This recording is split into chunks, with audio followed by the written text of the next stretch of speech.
Welcome to TV prime 5 news. ముందుగా headlines. Party ఎమ్మెల్యేలతో Pawan Kalyan 1-to-1 సమావేశాలు. నియోజకవర్గ అభివృద్ధి కార్యక్రమాలపై ఆరా.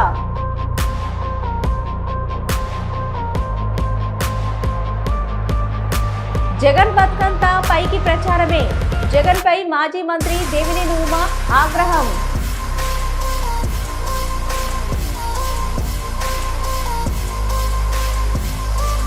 మెడికల్ కాలేజీ ప్రైవేటీకరణ ప్రజలంతా వ్యతిరేకం. మాజీ మంత్రి సీదిరి అప్పలరాజు.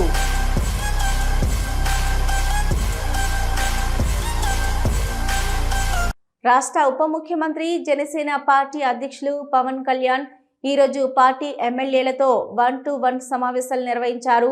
ఇప్పటి వరకు నియోజకవర్గంలో చేపట్టిన అభివృద్ధి కార్యక్రమాలు, సంక్షేమ పథకాల అమలు, ఆన్గోయింగ్ ప్రాజెక్టు వివరాలు, నియోజకవర్గంలో ఉన్న సమస్యలతో పాటు పార్టీ కార్యక్రమాల నిర్వహణపై చర్చించారు.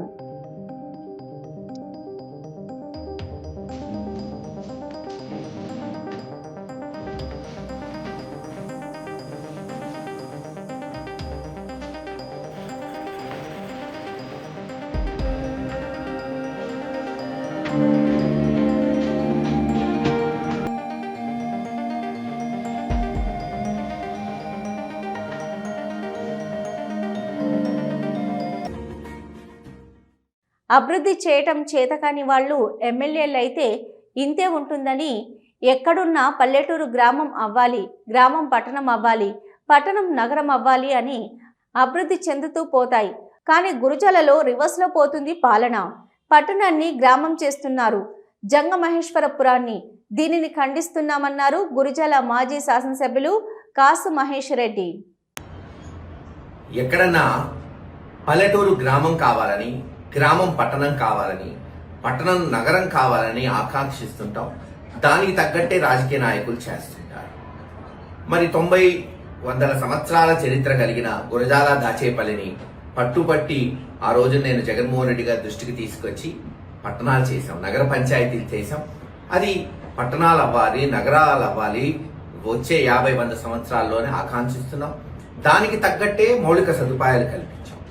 పట్టణం అయిన వెంటనే ఇళ్ల పట్టాలు ఇవ్వటమే కాదు, ఇళ్లు కట్టుకోవడానికి ఒక్కొక్కళ్ళకి కేంద్ర ప్రభుత్వం, రాష్ట్ర ప్రభుత్వం పథకంలో సుమారు 2 నుంచి 2.5 లక్షలు శాంక్షన్ చేయడం జరిగింది.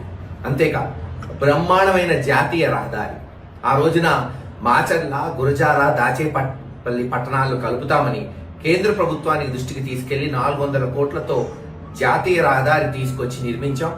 అది పూర్తి చేశాం.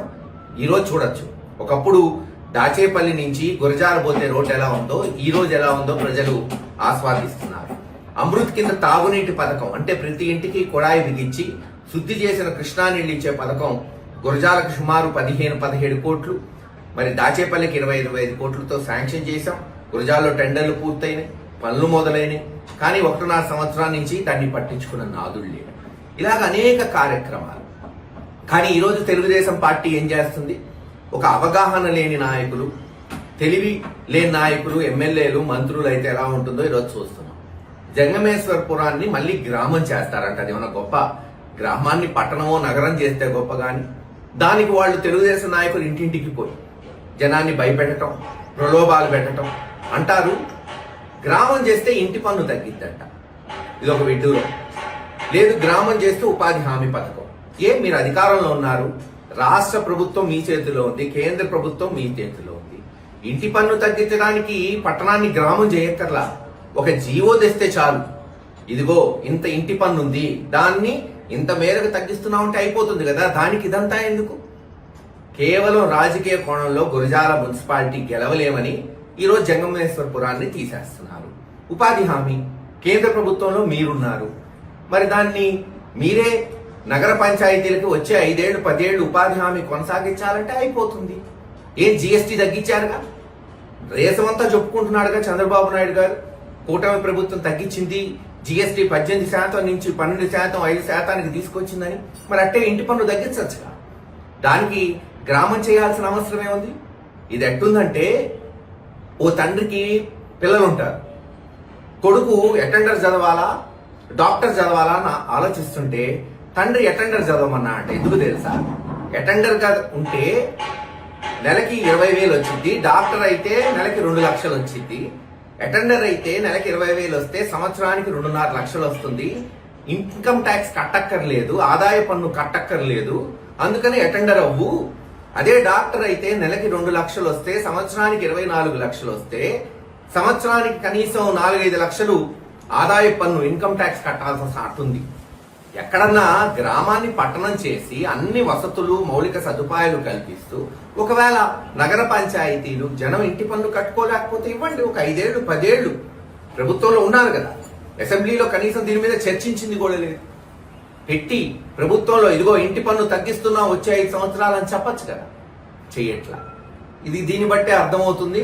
ఇది రాజకీయ కోణంలో జంగమేశ్వరపురం గురజాల మున్సిపాలిటీలో ఉంటే గురజాల మున్సిపాలిటీ గెలవలేమేమో, అందుకని జంగమేశ్వరపురాన్ని నిలకూడదాం, అందుకని వాళ్ళకి పథకాలు రావని, లేదు ఇంటి పన్ను తగ్గుతుందని, ఉపాధి హామీ కొనసాగుతుందని అబద్ధాలు చెప్పి చేస్తున్నారు. అసలు ఇదంతా ఎందుకు? మా అయితే ఇంటి పన్ను ఒక 200, 300, 500, 1000 రూపాయలు ఉంటున్నాం, అంతకన్నా ఏముండదు.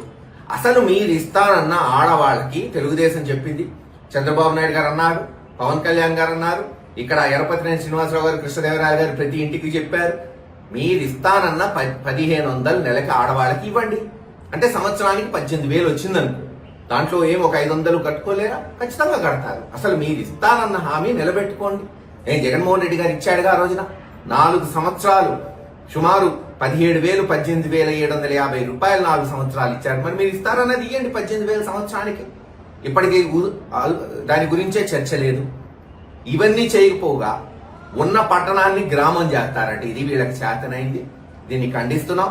ప్రజలు కూడా అర్థం చేసుకోవాలి.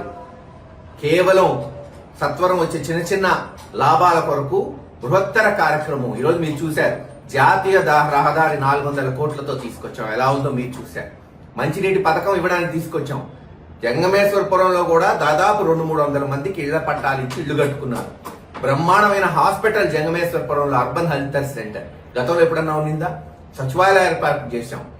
వారణాసిలో కాశీ విశ్వనాథుడిని దర్శించుకొని వస్తున్న సమయంలో ఒకరు ఇలా సెల్ఫీ దిగడానికి వచ్చి తోసేయడంతో బాలయ్య అభిమానిపై ఆగ్రహం చెందకుండా ముందుకు వెళ్లిపోయారు. अरे रोक दीजिए, आपके लिए बंद होने वाला है। आप लोग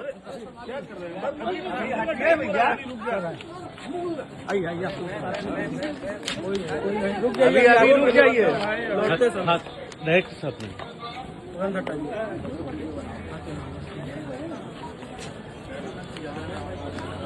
इधर नहीं सामने हटो भैया, आप लोग बहुत लोग अंदर नहीं जाएंगे, सब हटिए। పీపీపీపై వైసీపీ నాయకులు మాట్లాడేవన్నీ శుద్ధ అబద్ధాలని తెలిపారు SAAP chairman Ravi Naidu. Oscar award మించి ఏమైనా ఉంటే అది జగన్కి ఇవ్వాలని అన్నారు రవినాయుడు. సినిమా సంబంధించి అవార్డు ఏదైతే ఉందో జగన్మోహన్ రెడ్డికి ఆస్కార్లు అలాంటివి ఏవి పనికిరావు. దాన్ని మించింది ఏదన్నా ఉంటే అవార్డు కనిపెట్టాలి. రాజమౌళి గారు ఇంకెవరన్నా టాప్ డైరెక్టర్స్ కానీ నిన్న జగన్మోహన్ రెడ్డి ఆయన పీపీపీ విధానం మీద ఆయన వేసిన వేషాలు కానీ, ఆయన తీరు, ఆయన మాటలు, ఆయన షోలు కానీ చూస్తే అసలు డైరెక్టర్లు బిత్రపూస్తారు. అంత డ్రామా ఆడాడు. 1 కోటి సంతకాలు అన్నాడు. ఆ 1 కోటి సంతకాలు ఏంటో ఎవరికి తెలీదు. ఆ వెహికల్స్ దాంట్లో ఒక 4 మూటలు కట్టి ఆడ పెడేసి ఈయనేదో పెద్ద ఫోజీ షీటు, ఈయనేదో పోరాటం చేసినట్టు. రాత్రి ఈయన రాజకీయాల్లోకి వచ్చాడు. ఉద్యమ పోరాట పద్యమతో ఈ ప్రభుత్వాన్ని ప్రశ్నిస్తున్నాడన్నట్టు ఆయన ఫోజు. అయ్యా జగన్మోహన్ రెడ్డి, మొన్నటి వరకు నువ్వే అయ్యా ముఖ్యమంత్రి. లాస్ట్ 5 సంవత్సరాలు నువ్వే ముఖ్యమంత్రి. నువ్వు అది మర్చిపోయి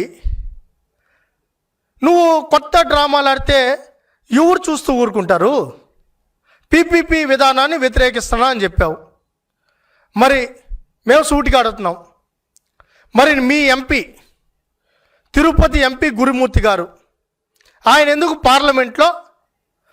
పార్లమెంటు ఏదైతే స్టాండింగ్ కమిటీ ఉందో ఆ కమిటీలో ఎందుకు సంతకం పెట్టాడు? పార్లమెంటరీ కమిటీ ముందు ఎందుకు సంతకం పెట్టారు? ఢిల్లీలో ఏమో సంతకం పెడతారు, ఇక్కడ వచ్చి డ్రామాలు ఆడతారు.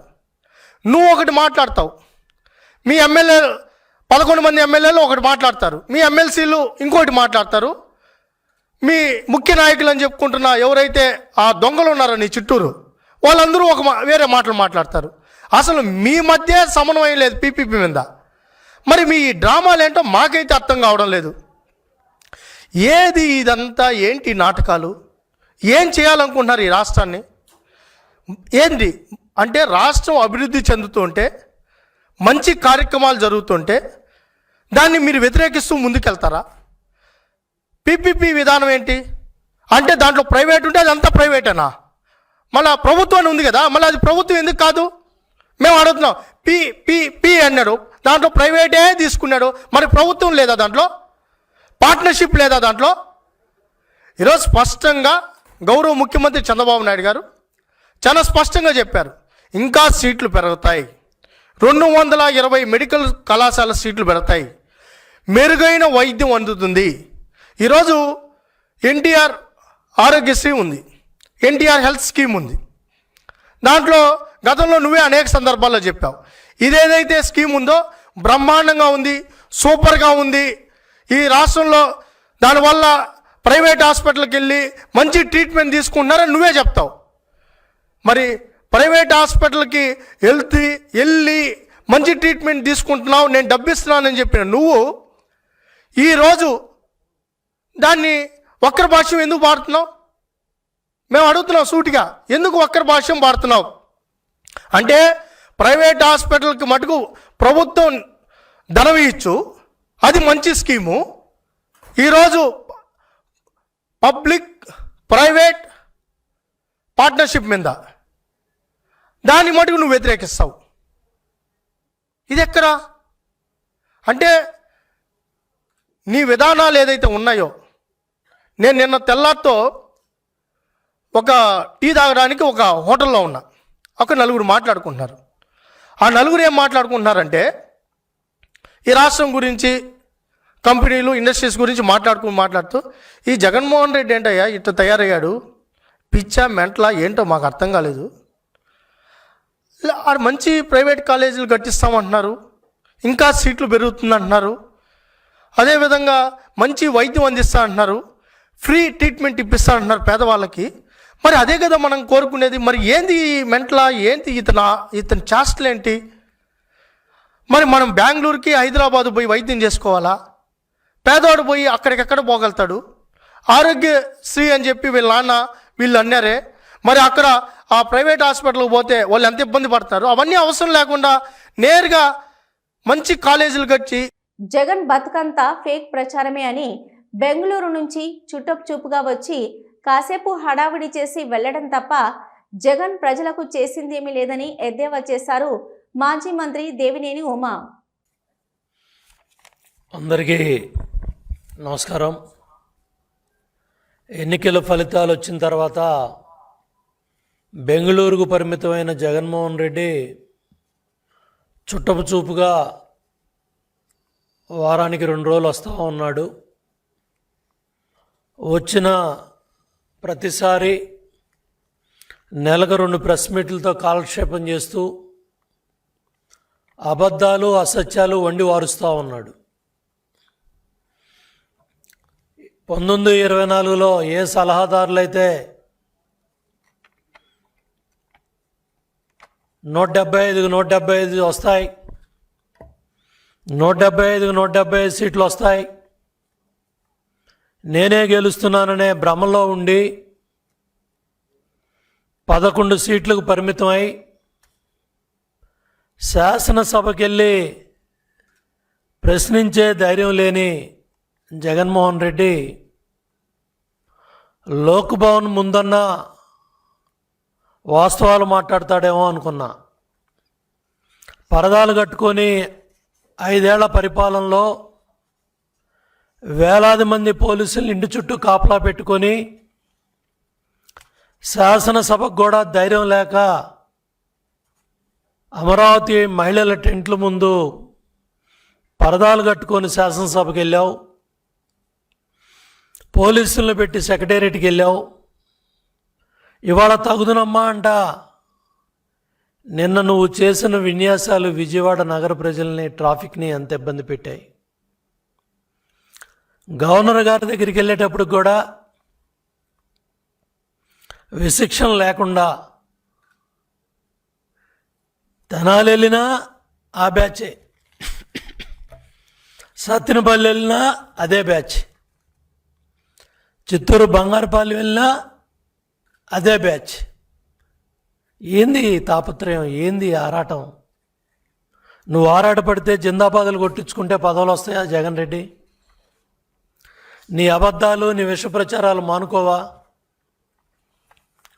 పింక్ డైమండ్ మా దగ్గర ఉందన్నావు, మేము దొంగిలించామన్నావు, చంపలేసుకొని కేసు వెనక్కి తీసుకున్నావు. బెట్టింగుల్లో కుర్రాడు చనిపోతే మా మీద, పార్టీ మీద అభియోగాలు చేశావు. ఒకటా రెండా నువ్వు చేసిన అరాచకాలు తగుదునమ్మా అంట. మళ్ళీ ఇప్పుడు పీపీపీ విధానమే మేలని నీ పార్లమెంటు సభ్యుడే సంతకం పెట్టాడు. పార్లమెంటు స్థాయి సంఘం చాలా క్లియర్గా పేద మధ్యతరగతి విద్యార్థులు వైద్య విద్య చదువుకోవాలంటే లక్షల్లో కోట్లలో ఖర్చు అవుతుంది కాబట్టి ప్రభుత్వ మెడికల్ కళాశాలలతో పాటు ప్రైవేట్ కళాశాలలు కూడా ఏదైతే జిల్లా ఆసుపత్రులతో, బోధనా ఆసుపత్రులతో కలిసి పనిచేస్తే భారం తగ్గుద్ది, తక్కువ ఖర్చుతో వైద్య విద్యార్థులు తయారవుతారని వైద్య కళాశాలల నిర్వహణకై కేంద్రం పార్లమెంటు స్థాయి సంఘం సిఫార్సులు చేసి నీతి ఆయోగ్ 31 మంది ఎంపీలు సంతకాలు పెడితే నువ్విచ్చిన జీవోల ఆధారంగానే కదా ఇవాళ సెల్ఫ్ ఫైనాన్స్ కావచ్చు, 12 లక్షలు 25 లక్షలు ఇవాళ ఫీజులు పెరిగాయంటే నీ ప్రభుత్వ హయాంలో నువ్వు తీసుకున్న నిర్ణయాల వల్ల ఆ ఫీజులు కూడా పెరిగాయి. ఇవాళ నేను ఒకటే అడుగుతా ఉన్నాను జగన్మోహన్ రెడ్డి, ఇక్కడ మా మీడియా మిత్రులు కూడా ఉన్నారు. మన పక్కనే ఎయిమ్స్ మంగళగిరి ఉంది. 1,04,00,000 మంది మాకు మెడికల్ కాలేజీ ప్రైవేటీకరణ చేయొద్దు అని కోరుకుంటున్నారని అన్నారు మాజీ మంత్రి, state doctors wing president doctor Seediri Appalaraju. అందరికీ కూడా పేరు పేరున ధన్యవాదాలు తెలియజేస్తా ఉన్నాను. నేటి పాత్రికేయ సమావేశం ముఖ్య ఉద్దేశం ఏదైతే నిన్న మాజీ ముఖ్యమంత్రి వర్యులు గౌరవనీయులు వైఎస్ఆర్ కాంగ్రెస్ పార్టీ అధ్యక్షులు శ్రీ వైఎస్ జగన్మోహన్ రెడ్డి గారు ప్రజల నుంచి వచ్చినటువంటి అత్యుత్తమ స్పందన, ఒక మాటలో చెప్పాలి అంటే ఆంధ్రప్రదేశ్ చరిత్రలో ఇంత షార్ట్ స్పాన్ ఆఫ్ పీరియడ్లో ఇన్ని లక్షల మందిని, కోటి కుటుంబాలను నేరుగా కలిసి చైతన్యం చేసి ప్రభుత్వ నిర్ణయం ఏదైతే ఉందో మెడికల్ కాలేజీలని ప్రైవేట్ వ్యక్తుల చేతుల్లో పెట్టాలన్నటువంటి నిర్ణయానికి వ్యతిరేకంగా చైతన్యం చేసి వాళ్ళందరి చేత కూడా గవర్నర్ గారికి, ఆనరబుల్ గవర్నర్ గారికి అప్పీల్ పెట్టించడం అన్నటువంటి అంశం రాష్ట్ర చరిత్రలోనే ఒక గొప్ప అధ్యాయమని, దానికి సంబంధించినటువంటి అంశాలు మరొక మారు ప్రజలతో షేర్ చేసుకోవడానికి ఈరోజు మీ ముందుకు రావటం జరిగింది. నిన్నటి కార్యక్రమం మనం ఒకసారి రీక్యాప్ చేసుకుంటే ఈ 1,00,00,000 సంతకాల ప్రజా ఉద్యమం ఏదైతే ఉందో మనం ఒకసారి రీక్యాప్ చేసుకుంటే చంద్రబాబు గారి ప్రభుత్వం ప్రైవేటైజ్ చేయాలన్నటువంటి నిర్ణయం తీసుకున్న తర్వాత జగన్మోహన్ రెడ్డి గారి పిలుపు మేరకు ఇది ఒక 2 నెలల పాటు నిరంతరం ప్రజల్లో ఉండి రచ్చబండ కార్యక్రమాలు పెట్టి ఇంటింటికి వెళ్ళి కుటుంబాలను కలిసి, యువకులను కలిసి, మేధావులను కలిసి, తటస్థులను కలిసి, ఇతర పార్టీ వాళ్ళను కలిసి, అనేకమైనటువంటి న్యూట్రల్ ఆర్గనైజేషన్స్ను కలిసి ప్రజల్లో పెద్ద ఎత్తున మద్దతు కూడగట్టి సుమారుగా అక్టోబర్ 10వ తేదీ నుండి ఈ డిసెంబర్ 10వ తేదీ వరకు 1,04,00,000 సంతకాల సేకరణ, 1,04,00,000 జస్ట్ అబౌవ్ దట్ సంతకాల సేకరణ జరిగింది. రాష్ట్ర ప్రజలందరికీ ఈ సందర్భంగా నేను ఒక విషయం చెప్పదలుచుకున్నాను. నేను బై అండ్ లార్జ్ ఈ రాష్ట్రంలో 1,60,00,000 కుటుంబాలు ఉన్నాయి. 1,60,00,000 కుటుంబాలు ఉన్నాయి. Out of this 1,60,00,000 families, 1,04,00,000 families came forward and they signed this governor's appeal. అంటే ఒక్క మాటలో చెప్పాలి అంటే ఈ రాష్ట్రంలో ఉన్నటువంటి మెజారిటీ కుటుంబాలు ఈ ప్రభుత్వ నిర్ణయానికి వ్యతిరేకంగా ఉన్నాయని ఈ సందర్భంగా ప్రజలందరికీ నేను మనవి చేయదలుచుకున్నాను. ఒక రకంగా చెప్పాలి అంటే, ఒక్క మాటలో చెప్పాలి అంటే ఇది ఒక రకమైనటువంటి రెఫరెండం లాంటిది. ఇది ఒక రెఫరెండం లాంటిది. ఎప్పుడైతే ఈ ఉద్యమం మొదలైందో, ఎప్పుడైతే వైఎస్ఆర్ కాంగ్రెస్ పార్టీ కార్యకర్తలు నాయకుడి ఆదేశాలని తూచా తప్పకుండా ఇంటింటికి వెళ్లి చేరవేయగలిగినారు, ఎప్పుడైతే ప్రతి కుటుంబాన్ని కూడా కలవడం మొదలు పెట్టారు, అనేకమైనటువంటి అంశాలు. వైఎస్ఆర్సీపీ నాయకులు ప్రెస్ మీటు హిందూపూర్ మాజీ ఎంపీ గోరంట్ల మాధవ్ ఏర్పాటు చేసిన మీడియా సమావేశంలో మాట్లాడారు. ఏం లేదు, లోకేష్ బాబు అంబేద్కర్ గారు రాసిన రాజ్యాంగాన్ని పక్కన పెట్టి ఆయన ఎర్రబుక్కును ఈ రాష్ట్రంలో ఫోర్సులోకి తీసుకొని రావటం జరిగింది. అందులో భాగంగానే దయచేసి అయ్యా లోకేష్ బాబు గారు, మీరు ఎర్రబుక్కును పక్కన పెట్టి రాజ్యాంగాన్ని చదువుకుంటే నీకు ప్రజాస్వామ్యం అర్థమవుతుంది. ప్రజాస్వామ్యం అంటేనే పాలకపక్షం ఉంటుంది, ప్రతిపక్షం ఉంటుంది. ప్రతిపక్షం అంటేనే ప్రశ్నించే హక్కు ఉంటుంది. అలాంటి ప్రశ్నించే హక్కును ఉక్కుపాదంతో ఈ రాష్ట్రంలో అణచివేస్తున్నారు. మీరు దయచేసి ఇప్పటికైనా మీరు చేస్తున్న ఆకృత్యాలను, మీరు చేస్తున్న ఆటవిక పాలనను మేము మా పేపర్లలో రాస్తేనో, లేదా మా టీవీలలో మాట్లాడితేనో, లేదా సోషల్ మీడియాలో ఏదైనా పోస్టులు పెడితే ఇమ్మీడియట్గా కేసులు కట్టి మమ్మల్ని రాష్ట్రం అంతటా కూడా జైళ్ళకు పంపే కార్యక్రమం మీరు మొదట ముఖ్యమంత్రి అయిన రోజు నుంచి ఇప్పటి వరకు కొనసాగిస్తూనే ఉన్నారు. దయచేసి మేము కూడా మా పార్టీ లీడర్లను, మా మాజీ ముఖ్యమంత్రి వైఎస్ జగన్మోహన్ రెడ్డి గారిని మొదలుకొని మా ఎమ్మెల్యేలను, మా మాజీ ఎంపీలను, మినిస్టర్లను, తర్వాత మా లీడర్లను అందరినీ కూడా విపరీతమైన అనాగరికమైన భాషలో మీరు కూడా తిడుతూ ఉన్నారు.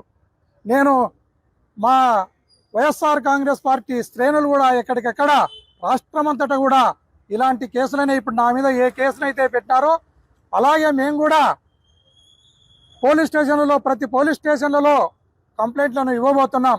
దానిలను కూడా కేసులు రిజిస్టర్ చేయవలసిందిగా డీజీపీ గారు పోలీస్ వ్యవస్థను కూడా ఆదేశించాలని ఈ సందర్భంగా కోరుకుంటున్నాను. ఒక దొంగతనానికి పోయి తెల్లగా లోపల ఆ ఊరినల్లా దోచుకోవాలి, తెల్లగా కాకూడదు అంటే కోడి కుయ్యకూడదు అని కోడి గొంతును కోసినట్లు, కోడి గొంతును కోస్తే తెల్లగా ఏది ఆగిపోదు. మీరు దయచేసి అర్థం చేసుకోవాలి. అలాగే ప్రశ్నించే గొంతును ఒకటోరనో అంచివేస్తే మిమ్మల్ని ప్రశ్నించే గుణము ఈ రాష్ట్రంలో ఎక్కడ కూడా ఆగిపోదు అనేది మీరు గుర్తుపెట్టుకోవాలని ఈ సందర్భంగా తెలియజేస్తున్నాను. ఇప్పటికైనా సద్విమర్శను, సహేతుకమైన విమర్శను మీరు స్వీకరించాలి, లేదా దానికి రీజాండర్ ఇవ్వాలి, లేదా డిఫమేషన్ చేసుకోవాలి. అంతేగాని కేసులను రిజిస్టర్ చేయించే సాంప్రదాయానికి ఇప్పటికైనా మీరు పులి స్టాప్ పెట్టి సక్రమమైన మార్గంలో ముందుకు వెళ్ళాలని ఈ ప్రభుత్వాన్ని నేను కోరుకుంటున్నాను. కూటమి ప్రభుత్వం పాలనలోకి వచ్చి 2 సంవత్సరాలు అవుతున్నప్పటికీ కలెక్టర్ పనితీరు సంతృప్తికరంగా లేదు అని చంద్రబాబు చెప్తున్నారని, వాస్తవానికి మంత్రులు, ముఖ్యమంత్రి తమ శాఖలను వదిలి ఇతర విషయాలపై దృష్టి పెట్టడంతో పాలన గాడి తప్పిందని అన్నారు కృష్ణా జిల్లా వైఎస్ఆర్సీపీ అధ్యక్షుడు మాజీ మంత్రి పేర్ని నాని. నారా చంద్రబాబు నాయుడు గారు నిన్న అంటే 2 రోజులు జిల్లా కలెక్టర్లు మరియు ఎస్పీలందరినీ కూడా పిలిచి దాదాపుగా అంటే 2 రోజుల్లో ఒక 20 గంటల పాటు 24 గంటల పాటు వాళ్ళందరినీ కూర్చోబెట్టి వాళ్ళందరికీ బ్రెయిన్ వాష్ చేస్తూ జిల్లా కలెక్టర్లకి ఎస్పీలకి పాఠాలు చెప్తూ వారి తప్పుల్ని ఎత్తి చూపుతూ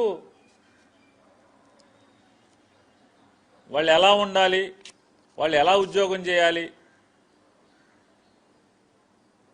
ఎవరన్నా కలెక్టర్లు కానీ ఎస్పీలు కానీ లావుగా ఉంటే